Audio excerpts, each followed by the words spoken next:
This is kind of first impressions, by the way.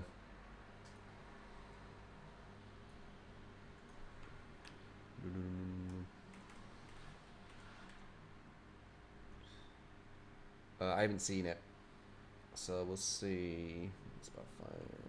Yeah, that's good. Yeah. Okay, so I'm here, and it only shows till there. Right. You ready? Go up. You can't see it all completely, but whatever. But yeah, I'll put this on YouTube. God, we only got a few games. Feels bad, man. But I enjoyed it anyway. So, back with another update. Series of blog posts detailing various changes coming to Dead by Daylight in the near future. In this entry, we are going over some of the most notable changes from the upcoming mid-chapter update. Repair changes.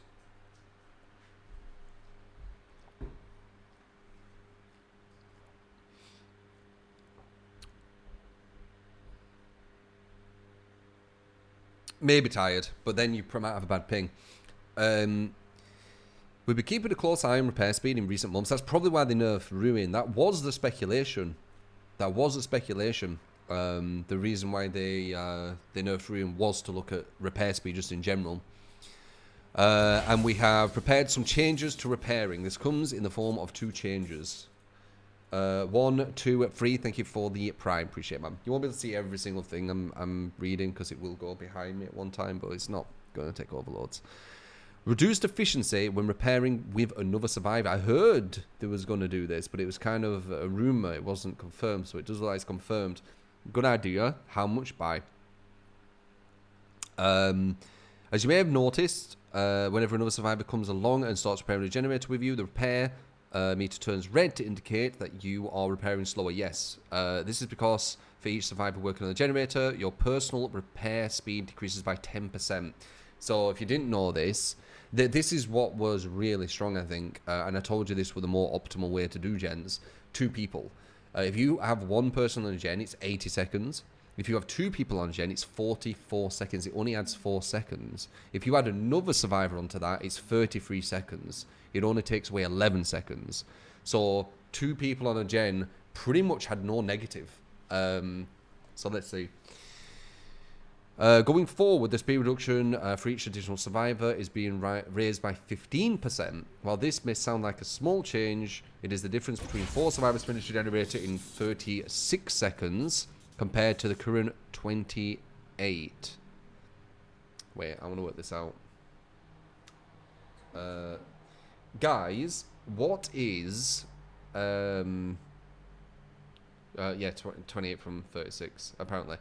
What is... What am I trying to work out? How much more is that for 2 people? Before it was 44 seconds, apparently. Wait, how was it 44 seconds, though, if it's only 10% reduction? 80... How would that work out? 80 seconds for a single survivor to repair. 40 and then... Oh, okay, then it's 4. So what is it with 15? Crazy. 46 seconds, so it's 2 seconds.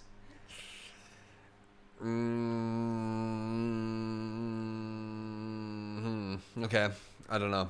Don't know if that's...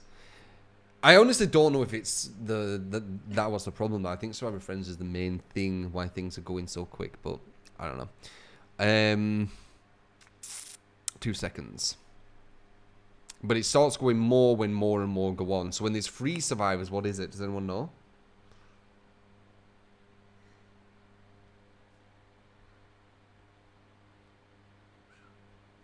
$48.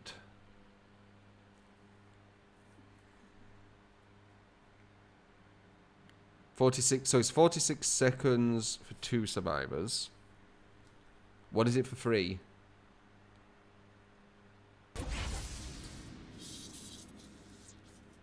Is it 36 36 seconds, 0.2 for free instead of 33 seconds. So how the hell have they got this then? So he's 4 people.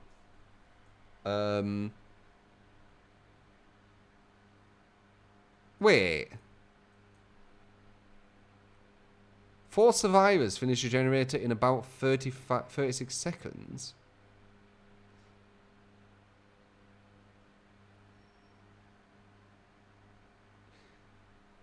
Is this right?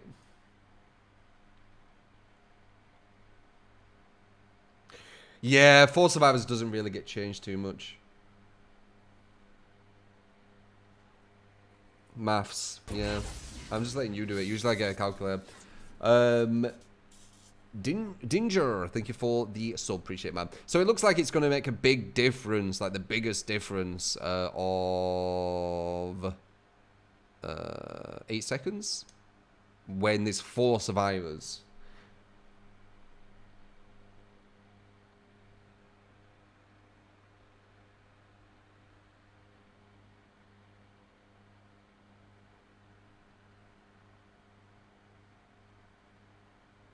It's 32 seconds.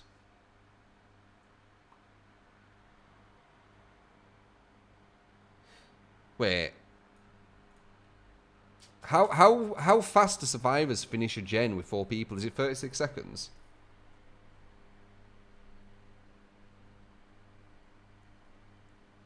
Just something seems a bit weird here because it's so drastic here, but when you look at it, it's only 2 seconds at the when there's only 2 survivors. So why is this so drastic? That's what I'm just trying to work out.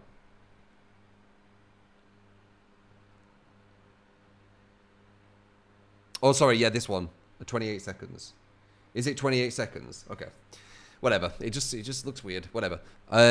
This change, in conjunction with other changes discussed below, aims to eliminate the instances where it feels as though you could have possibly gotten the generator fast enough to stop it from being powered. I think that's mainly toolboxes as well. I do that with toolbox. When I play Survivor and a killer's like walking to me and it's really close, I'll just put the toolbox on. I guess you need to have it though. Particularly at the start of the match. I don't know. I guess we'll see with that. Skill check bonuses. I mean, it's good. It slows the gens are a tiny bit slower, like 2 seconds up to about 4 seconds or something, 5 seconds, something like that. 10% per survivor. Yeah, now it's 15% per survivor. So it's 5% more. Okay, so skill check bonuses. A successful great repair skill check would add an additional 2% progress to the generator, about 1.6 seconds worth of time saved for each great skill check. Experienced survivors are often able to consistently hit a great skill check and shave a significant amount of the generator. To better control the repair times generators, the bonus has been halved to 1%. Okay. There's an idea with the great skill checks where, I mean, it's more drastic than them. These are the very, very minor things. And I understand why. If you go too crazy, it does massive, massive changes. But you could make it where when you only hit great skill checks, it goes on kind of a normal speed, 100% speed. But when you don't hit a great skill check, it goes at like 95% speed. That could have been something else they looked at as well. It's a different way of looking at it. Perk changes. For the update, we have taken some time. Oh wait, I missed this thing. I went to the maps.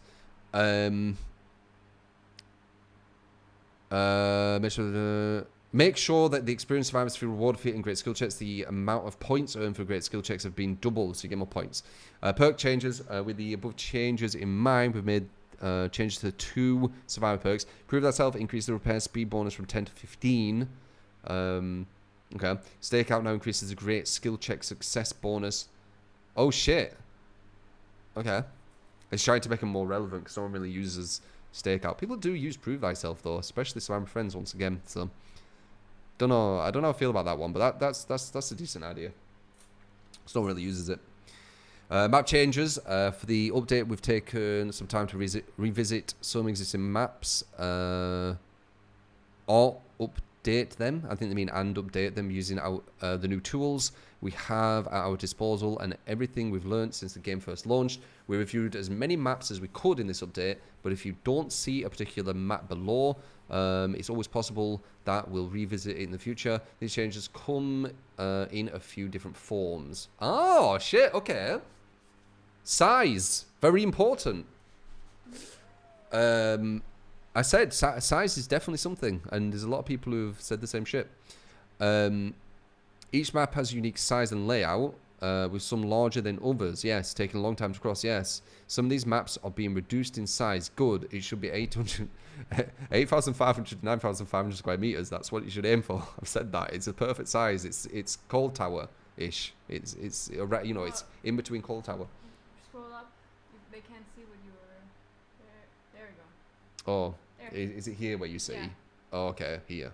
Okay. Mid. I'm here. Yeah.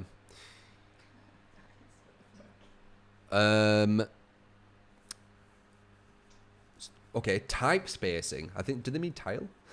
Some maps allowed maze tiles, like jungle gyms and TLs, to spawn too close to each other, allowing an experienced player to link them together, making it incredibly hard to capitalize on a survivor's mistake. Yes, these tiles are being spaced further apart to better control the safety in some of these maps. Good. Strong window balance. Certain windows on some maps were too safe, yes, leaving no room for mind games, yeah, and forcing the killers to chase the survivor through the window 3 times in order to block it. Yeah, that's a god loop. We've done a pass on most of these windows and altered the loop to or replaced them. Okay. Tile tweaks.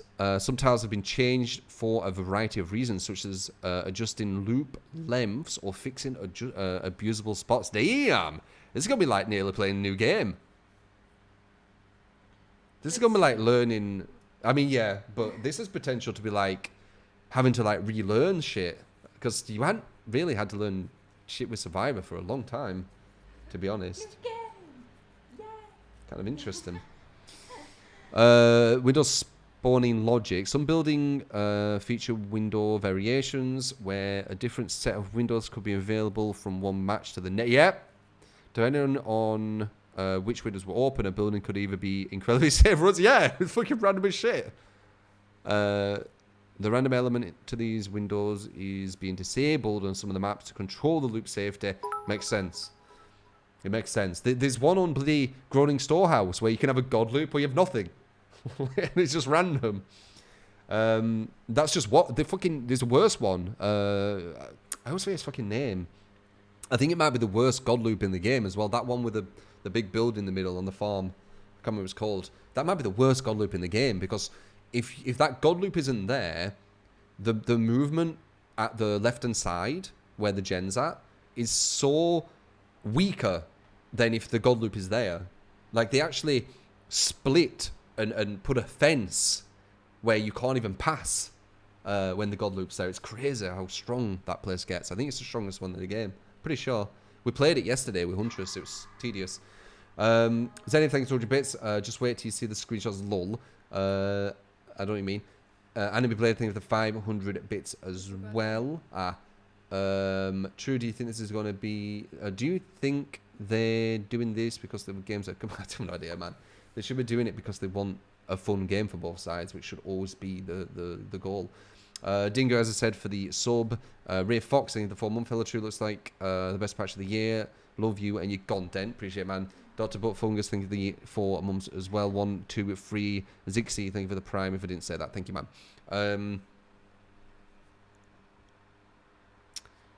Okay, so that's good. There are far too many changes to go into details for each map in one post, so please refer to the chart below for more info. Please keep in mind that some changes may be larger than others, and a small update to a map now does not rule out the possibility of more changes down the line. Likewise, if you don't see a map in the list below, that does not mean that we don't intend to change it later on. Okay, so nice. Wrong fields size was too big. Type spacing, okay. There weren't a gold loop on that. Tile tweaks, no. Window logic, no. Okay, so yeah, that definitely needed a size. Fractured Cowshed, yep, needed a size. Thompson's house.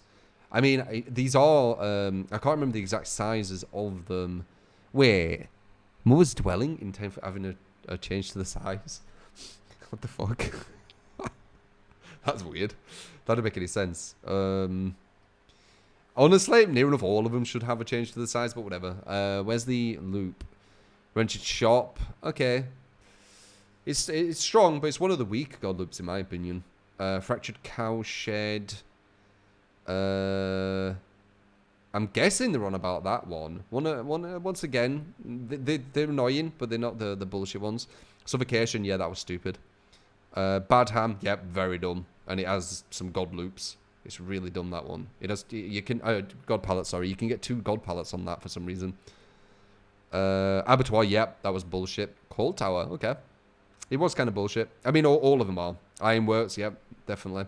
Grim Panfrey. Yep, that was bullshit. Gordon Storehouse, yep, obviously that's the one I'm talking about. Grim Pantry actually might be the best one now that I think about it. But yeah, cool. Reduced pallets on Disturbed Ward, random. Hardly even get this map, to be honest. Window logic on Suffocation Pit. Okay. Okay. I think I know what they mean with that. I'm guessing they're just going to put it where the godloot were and just leave it and keep it at the other window. That would be my assumption. Ren's shop as well. Okay. That I guess that's at the loop as well. Okay. Can you see this? Near enough.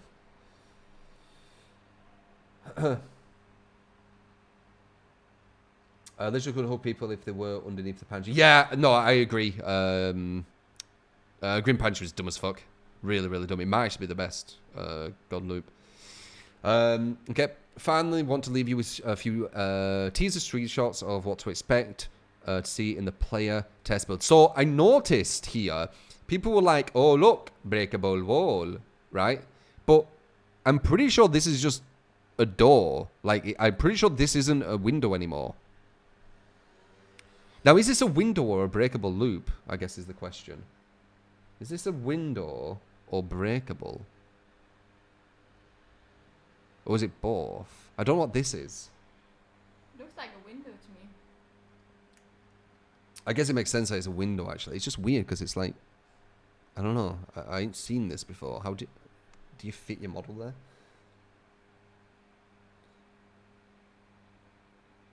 But this is broken. This used to be a window. This is definitely broken. Is this a new, like, window they loop from? Trying to think about this now. So they jump in there. Obviously, you don't want to climb over. It gives them distance. You want to go around here. They've got this pallet. The window was there You want to before, block them right? here. No, the window was here. Yeah, exactly. And there were that's nothing what I mean. here. Yeah, that's what I mean. This creates a bit of a mind game with this pallet, though. Come here. They're going to go to that side. You push them around. They can fast vault that. They can fast vault that. I guess we'll see. Okay, now it's a door, not a window. Good. That was bullshit. Okay, they've opened this up. Good. It looks like it's blocked from this side, though. So you can't get to over here? What about this window here, then? You can't even see where I'm pointing. There's a window. So there's this here, and then when you go down here, there's a window down here. Like if I were doing an arrow. What's happening over here? Because if this is blocked, that makes this window stronger. You have to see tomorrow. Yeah. Isn't it out tomorrow? Tomorrow, yeah, I think so. So let's see. So, okay. Controller sensitivity improvements. This one is for the console players. Should I read this? Like, I don't play console, but I know obviously people do. Start with the chapter. It's just controller sensitivity is being nearly doubled. So there you go, guys. You're getting it doubled. That's probably better for killer, I'd say, right? Various quality of life improvements. Close things off. We also have a few smaller quality of life changes on the way for 3.7.0. Legion tracking. While Feral Frenzy is active, Legion will not see blood pools, I want to say pools for some reason, or scratch marks until their fatigue ends. In the next update, the Legion will now regain their tracking abilities as soon as Feral Frenzy ends rather than the end of the fatigue. This should help cases where you lose... okay, so what this means, if you don't know, Legion only saw your tracks when Feral Frenzy ended, right? He didn't see the tracks you were making. Now, when Feral Frenzy ends, it's going to show you the tracks, what you were making. I think that could be confusing, though, because all of a sudden you're just going to see tracks everywhere. So, I don't know. That might be more confusing, but I don't know. I don't know. I think that might be more confusing. Seriously. You don't see anyone, and then you go out of Frenzy and there's tracks everywhere. Like, which direction you run? I guess we'll see. Attempt hook escape. One of the common mistakes new players make is attempt to escape the first time they are hooked. To make the risk more obvious, we have added visual effects and audio to make it clearer that failing an escape attempt is hurting you and speeding up the sacrifice. Ooh. Stop it. Head-on UI improvements. The perk icon for head-on. What are you saying that to? I said stop it. Like if the eternity is saying stop it. Oh, yeah. Or whatever. I don't know. Show updated more interaction. The more animation will now begin to play once a short interaction is complete. At this point, the killer is locked into animation until it's finished. This prevents the Mori from being cancelled repeatedly to annoy someone. The Mori animation will now begin to play once a short interaction is complete. I guess we'll see what that means. That still sounds like you could tap it. Like a quick time event. Like a skill check or something. So I was going about Mori cancel. Dude, Mori cancel was bullshit. Further protection hit improvements. A few months back, we made some improvements to protection hits to help ensure that they are awarded consistently.